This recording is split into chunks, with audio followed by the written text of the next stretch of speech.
서양의 역사를 이야기할 때 그것은 기독교의 역사하고 같이 맥을 같이 하고 있습니다. 그래서 서양 교회사, 서양 역사는 이 교회사, 교회의 역사하고 같이 하고 있는데요. 이 기독교가 가는 곳마다 그 나라는 부강하게 되고 잘 살게 됩니다. 그리고 사람들이 우상과 또 죄악에 빠져있던 그 민족들이 복음이 들어가는 곳마다 그들이 자유하게 되고 참으로 번영하는 나라가 되게 됩니다. 그래서 예루살렘에서 시작된 이 복음이 온 유대와 또 사마리아와 땅끝까지 이르러 전 세계에 전파되게 되었습니다. 그래서 하나님께서는 이 세상을 하나님의 말씀이 복음을 통하여서 변화시키고요. 에덴 동산에서 시작한 이 세상이 결국 하나님께서는 그 마지막 때에 새하늘과 새 땅의 나라로 완성하실 줄 믿습니다. 그래서 성경을 읽어보면요, 제일 처음에 아담과 하와가 살던 곳이 어디죠? 에덴 동산. 여러분, 에덴 동산이 어디 있을까요? 지금 에덴 동산 어디에 있죠? 만약에 지금 에덴 동산이 있는 곳을 알게 된다면 그곳은 어떤 곳이 되죠? 관광지 1호가 될 것입니다. 그래서 아직까지는 이 땅에 에덴 동산이 정확하게 어디 있는지 잘 알지는 못합니다. 하지만 어쨌든 성경에서는 태초의 사람 아담과 하와가 에덴 동산에서 살았습니다. 선악과를 따먹고 원죄에 빠지기 이전까지 이 에덴 동산에서 살았는데요. 에덴 동산은 부족함이 없는 완벽한 곳입니다. 하나님과 늘 동행하면서 그곳에는 아픔도 없고 질병도 없고 전쟁도 없고 싸움도 없는 그런 참된 낙원이죠. 이 에덴 동산이 이제 아담과 하와가 죄를 범함으로 에덴 동산에서 쫓겨나게 됩니다. 그래서 우리가 이것을 뭐라고 부르냐면 신라번이라고 합니다. 신라번. 낙원에서 쫓겨나서 잃어버렸다. 그래서 에덴 동산은 이렇게 최초의 사람은 에덴 동산에서 쫓겨나게 되었고요. 그 이후 아담과 하와의 후손의 그 역사는 죄악의 역사고 비극의 역사입니다. 이제 최초의 사람 이후 처음 죄가 들어오면서 생겨난 것이 무엇이냐면 살인입니다. 살인. 가장 가까워야 할 가족끼리 살인이 일어나는 것이죠. 근친살인. 그래서 가인이 아벨을 쳐 죽이게 되고, 그래서 인류의 역사는 살인, 고통, 아픔, 죄악의 역사라고 말할 수 있습니다. 이렇게 죄악의 역사 가운데서도 하나님께서는 사람들을 죄악 가운데 내버려 두시지 아니하시고 구원의 계획을 가지고 계신 것입니다. 그래서 우리 원시 복음에 보면 어떻습니까? 뱀은 사람의 발꿈치를 물게 되지만 여인의 자녀는 뱀의 머리를 밟아 부수뜨린다.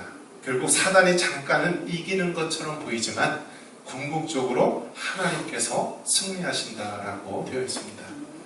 그래서 에덴 동산의 역사는 다시 이제 아브라함을 통한 족장 시대가 되죠. 아브라함이 이삭을 낳고 이삭이 야곱을 낳고 야곱의 12아들이 이스라엘의 12지파를 이루게 됩니다. 그래서 이렇게 족장 시대가 지나면서 이거보다 더 큰 조직의 사회가 되는데 그것을 사사시대라고 합니다. 사사시대는 족장 시대와 또 왕이 다스리는 왕정 시대 사이를 사사시대라고 하고요. 우리가 잘 아는 삼손도 사사이고요. 그리고 마지막 사사가 사무엘입니다. 사무엘. 이스라엘의 사울왕 세우고 다윗왕을 세웠던 그 사무엘 선지자가 마지막 사사입니다. 그래서 에덴 동산, 족장 시대, 사사 시대, 그리고 사울왕과 다윗왕을 통하여서 이제는 왕정 시대가 됩니다. 그래서 왕정 시대가 되면서 이제 좀 더 큰 국가, 사회라는 나라가 되었고요. 자, 이렇게 복음이 쭉 흘러가면서 지금은 어떻죠, 여러분? 지금은 온 세계에 얼마나 많은 수백여 개의 나라가 이 지구상에 있게 되죠. 자, 이 지구상의 모든 나라가 있게 되는데, 결국 하나님께서 세우신 이 세상, 또 이 나라에서 우리가 어떠한 모습으로, 어떠한 자세로 살아가야 될지 말해주고 있습니다. 세상을 향하여서 우리가 대하는 자세가 있어야 되는데요. 먼저 한번 따라해 보겠습니다.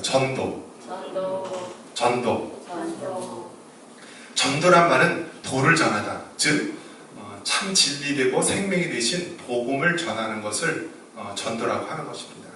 세상을 향하여서 우리는 어떠한 자세로 살아가야 되냐면 이 전도, 즉 주의 복음을 전하는 자로서 우리는 살아가야 됩니다. 여러분, 이 세상에 죄악이 있습니까? 없습니까? 죄악이 있죠. 바로 아담과 하와의 모든 혈육의 후손은 이 죄를, 원죄를 안고 또 자범죄를 범하면서 살아갑니다. 그래서 이 세상, 죄 많은 세상을 향하여서 우리 믿는 그리스도인들이 어떻게 해야 되느냐? 크게 세 가지로 사람들이 자세가 나눠져 있습니다. 세상을 대하는 그리스도인들의 그런 자세가 있는데요. 세상을 향하는 자세 중에서 대립으로 보는 반대 입장이 있습니다. 세상은 무조건 악하니까 세상으로부터 우리는 떠나야 한다. 그러니까 세상을 대립의 관계로 보고 세상을 무조건 반대하면서 떠나는 것입니다. 이들의 모습은 어떤 것이냐면 깊은 산속이나 인적이 드문 그러한 곳에서 수도원이나 또 기도원이나 또 사람을 절대 가까이 하지 않는 곳에서 이렇게 고독하게 살아가는 자들을 말할 수 있습니다. 어떻습니까, 여러분? 그러한 그리스도인이 온 세계에 가득하다라고 한다면 어떻습니까? 그것은 하나님이 기뻐하는 모습이 아닐 것입니다. 세상을 향하여서 그렇게 세상을 대립의 관계로 보고 세상을 떠나 혼자 고독하게 있는 것은 우리 그리스도인들의 모습이 아닙니다. 또 다른 모습은 어떤 사람이 있습니까? 정반대로 세상과 타협하고 또 세상과 같이 묻혀서 사는 자들이 있을 것입니다. 자, 그런 사람은 어떤 사람입니까? 그 사람은 이 세상과 하나가 되고 타협하는 것입니다. 예를 들면 민중신학이라는 것이 있는데요. 예수님께서 노동자들을, 약한 자들을 해방시키기 위해서 왔다라고 하면서 오늘날 어떤 민중운동, 노동운동을 마치 예수님의 그 사역을 그러한 민중운동으로 보면서 이야기를 합니다. 그러면서 하나님의 그 복음은 온데간데 없이 그 성경에 있는 이야기들을 인간의 목적을 위해서 변화시키고 또 그 본질이 다 바뀌게 되는 입장인데요. 이처럼 세상을 향하여서 세상과 떠나 있는 대립하는 입장, 이것도 하나님 보시기에 바람직하지 않은 것이고, 또 세상 속에 들어가서 완전히 세상과 하나가 되고 복음은 온데간데 없고 예수님은 온데간데 없고 바로 세상 속에 그 본질이 다 더럽혀진 그런 입장이 있습니다. 그렇다면 우리는 어떤 입장에 있어야 됩니까? 한번 따라해 보겠습니다. 정복으로 보는 변혁의 입장. 여러분 한번 생각해 보십시오. 이스라엘 백성이 출애굽해서 광야에 40년 동안을 생활하다가 하나님이 약속하신 가나안 땅에 들어가게 됩니다. 자, 그럼 물어보겠습니다. 가나안 땅에는 사람이 살고 있었습니까? 안 살고 있었습니까? 살고 있었어요. 그곳에 사람이 살고 있었습니다. 바로 가나안 땅에 살고 있는 7족속이 있었습니다. 그 가나안 땅에 있는 족속이 있는데 여러분 한번 생각해 보십시오. 하나님께서 약속한 땅으로 들어가게 하시려고 한다면 아무도 살고 있지 않은 땅, 그 땅을 주셔야지 왜 다른 사람이 살고 있는 그 땅을 주셔야 했을까? 여러분, 거기에는 분명한 이유가 있습니다. 그것은 무엇이냐면 가나안 땅에 살고 있는 그 가나안 7족속과 많은 사람들이 있었는데요. 죄악이 너무나 관영하기 때문에 하나님께서 이스라엘 백성들을 통하여서 그 땅의 우상과 죄악들을 심판하는 의미가 있는 것입니다. 즉 하나님께서 가나안 땅에 들어가게 하실 때 가나안 땅에는 아무 사람도 없는 그런 빈 땅이 아니라 죄악에 가득한 그러한 우상을 섬기고 있는 사람들이 있었고, 하나님께서는 이 땅을 심판하는 의미로 이스라엘 백성을 가나안 땅으로 인도해 드리신 것입니다. 자, 그러면 여러분, 그 땅에 이스라엘 백성이 들어갔을 때 그 가나안 땅에 있는 족속들은요, 강한 족속이었습니다. 특히 해변가, 지중해 해변가에 있는 블레셋은요, 그 지역에서 철기 문명을 가장 먼저 받아들였고요, 다른 나라에서 구리, 동으로 무기를 만들 때요, 거기서는 철기를 사용했던 강력한 나라입니다. 자, 그렇게 강력한 나라 대할 때 어떻게 했을까요? 전쟁이 있었고요, 치열한 싸움이 있었던 것입니다. 그래서 맨 처음에 어떻게 하나요? 그 가나안 땅의 요단강을 건너가면서요, 그 모든 성 하나하나를 싸움하고 정복하면서 그 땅을 들어간 것입니다. 바로 이것이 무엇이냐면요, 우리 믿는 그리스도인들이 세상을 향하여서 나아갈 때 갖는 자세입니다.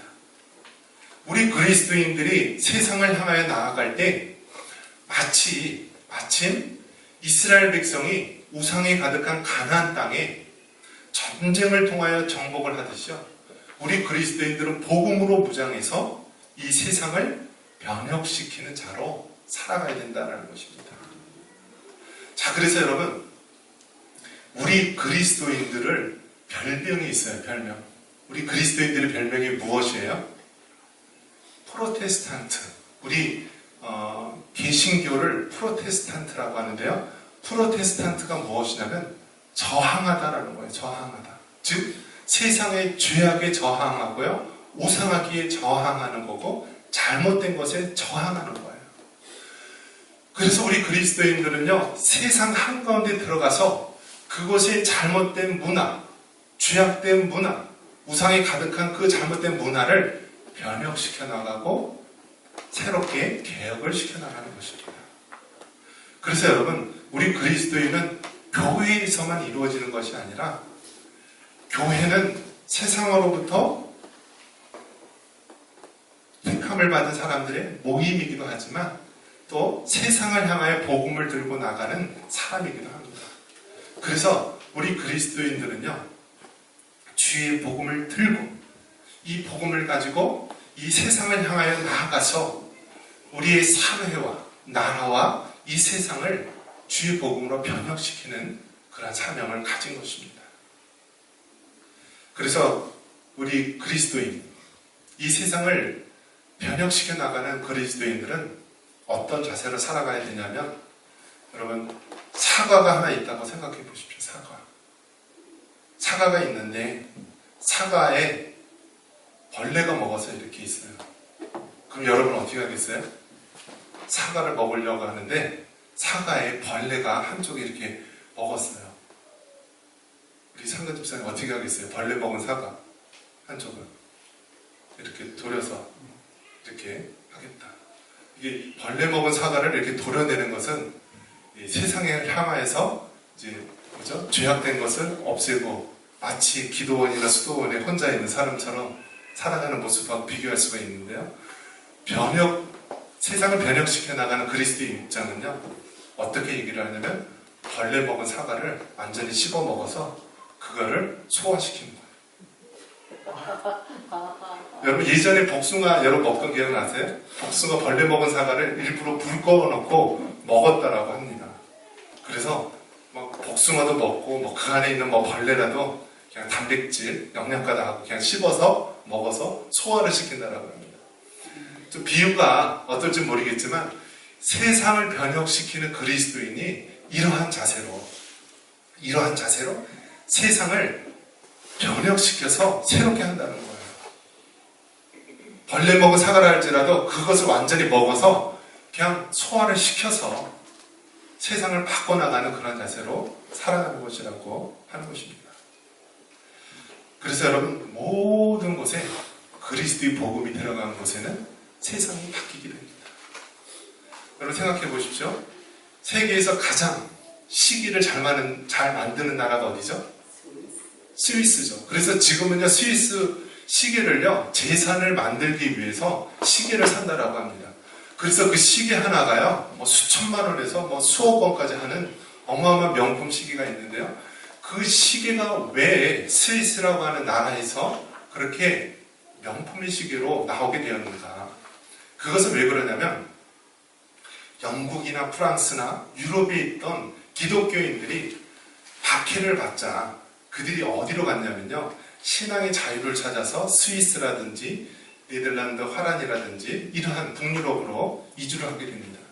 그래서 그리스도인들이 나라를 잃고 그렇게 처참한 나그네의 신세로 살면서 그들이 어떠한 자세가 있었냐면요, 시계를 하나 만들더라도 내가 하나님께 대하는 마음으로 정성껏 만들자. 구두를 수선하는 사람, 이 사람이 구두를 하나 수선하더라도 이것을 하나님께 대하는 마음으로 정성껏 만들자. 그래서 그리스도인들이 들어가는 곳에서는요, 시계를 하나 만들더라도 명품 시계가 나오는 거고요. 모든 것들이 정말 그리스도를 대하듯 하나님을 대하듯 열심히 일하면서 그 사회를 변혁시켜 나간 것입니다.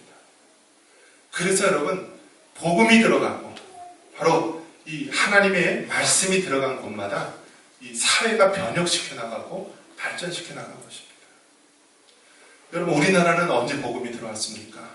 목사님으로서 이 땅에 복음이 들어온 것이 1885년 언더우드 아펜젤러 성교사님 때인데요. 그때 우리나라의 상황이 어쩌냐면요, 너무너무 가난하고요, 또 외세의 침입을 너무 많이 받았습니다. 우리나라에서는 그 당시에 겨울이 되면은요, 농업 위주의 사회이기 때문에 사람들이 일을 안 하고요, 일거리도 없고, 사람들이 모여서 술 마시고, 노름하고, 또 돈이 있고 그런 사람들은 여러 명의 첩을 두면서 죄악된 생활을 한 거예요.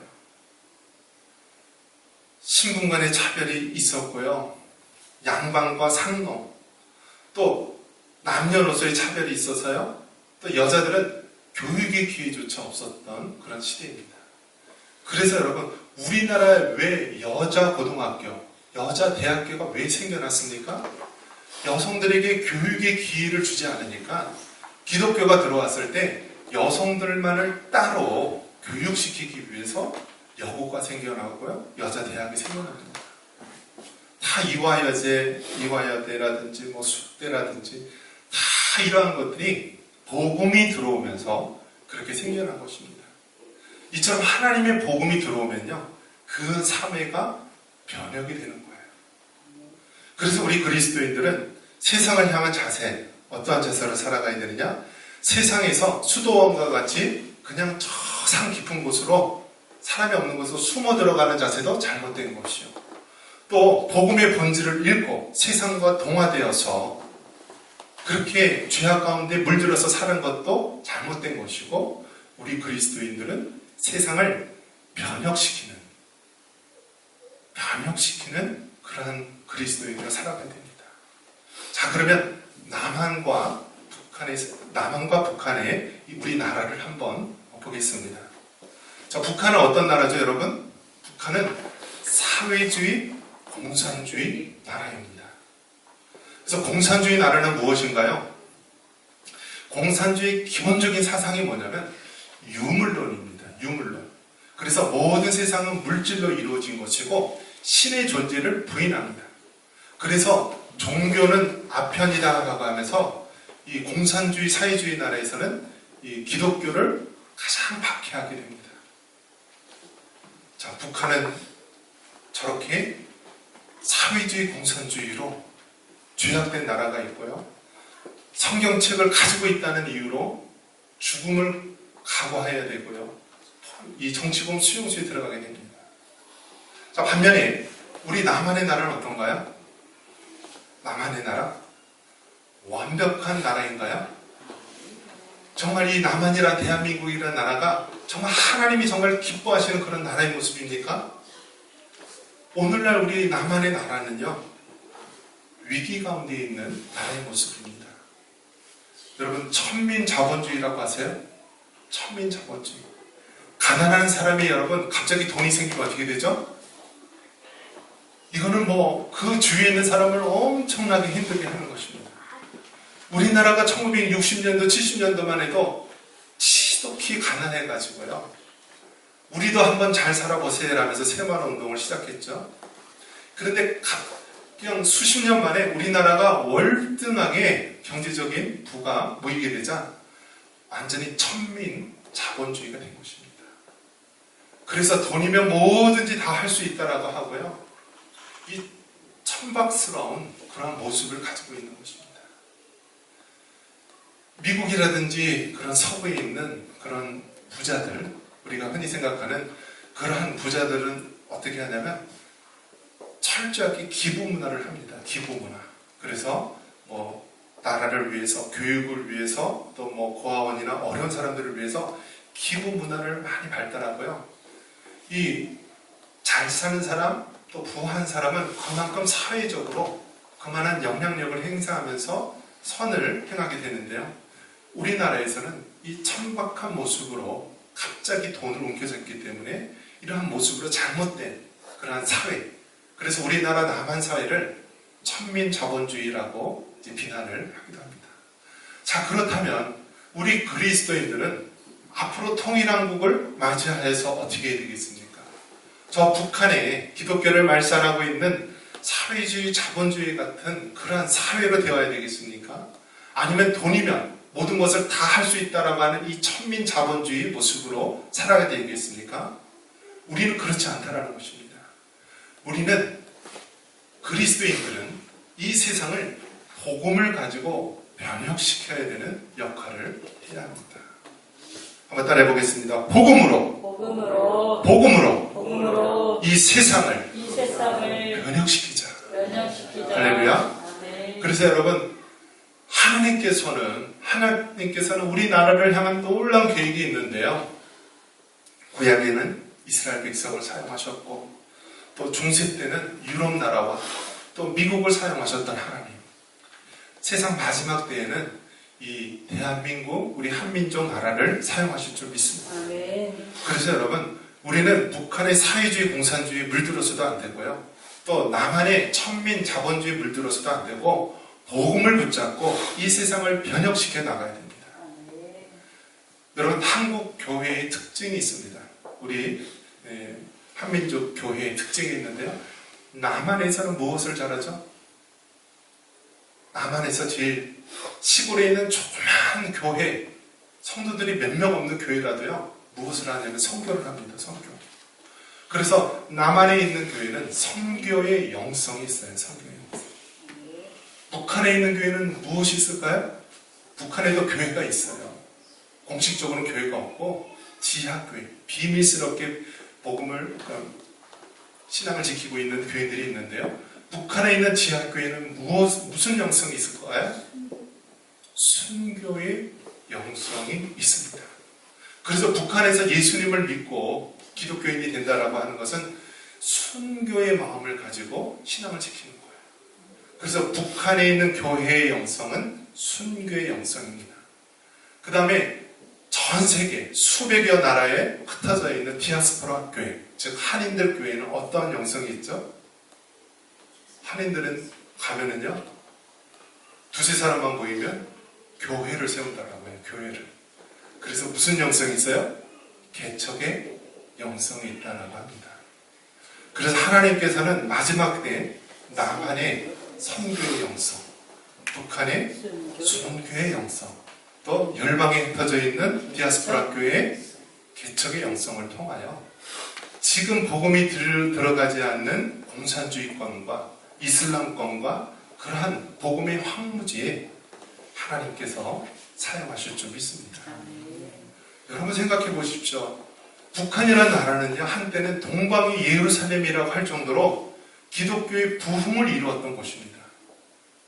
그런데 어느 날 갑자기 공산주의가 되면서 기독교를 말살하게 된 것입니다. 그래서 여러분, 일부 기독교인들은 신앙의 자유를 향하여서 남쪽으로 내려왔고요. 일부 그리스도인들은 교회를 지키기 위해서 북한에 남아있다가 순교자가 되었습니다. 여러분, 남한의 기독교가 왜 이렇게 갑자기 부흥하게 되었습니까? 남한의 기독교가 부흥한 이유를 북한에 있는 신실한 그리스도인들이 남한에 와서 교회를 세우고 신앙을 회복시키는 역할을 했다고 보고 있습니다. 그래서 우리나라의 함경도라든지 황해도에 있는 그러한 믿음이 좋은 그러한 사람들을 하나님께서 남쪽으로 보내시고요. 뭐 영락교회라든지 충영교회라든지 뭐 성덕교회, 또 부산에 있는 많은 평양교회, 무수한 교회들이요, 북한에 있는 실향민들이 남한에 와서 교회를 세우고 이 남한을 복음의 이런 부흥의 시기로 이끌 수 있도록 역할을 한 것입니다. 말씀을 정리합니다.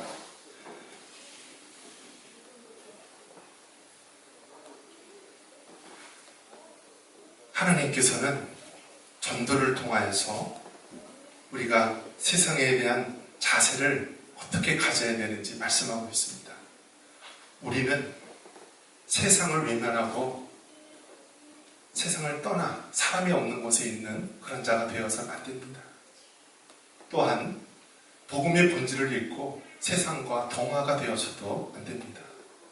하나님께서는 이 세상을 변혁시키기를 원하십니다. 썩은 사과가 있다면 그 사과에 있는 벌레도 완전히 먹어서 소화를 시켜서 우리가 그렇게 하듯이 우리가 이 죄악된 세상 속에 들어가서 이 세상을 변혁시키고 바로 하나님의 나라, 그리스도의 나라로 회복시켜야 하는 것입니다. 여기 있는 우리들 정말 이 하나님의 사명을 잘 감당할 수 있기를 바랍니다. 남한교회의 선교의 영성, 북한교회의 순교의 영성, 또 열방에 있는 개척의 영성을 통하여서 하나님께서 마지막 때에 우리에게 이 개혁의 사명, 변혁의 사명을 온전히 감당하게 할 줄 믿습니다. 이러한 은혜가 있기를 주님의 이름으로 축원합니다.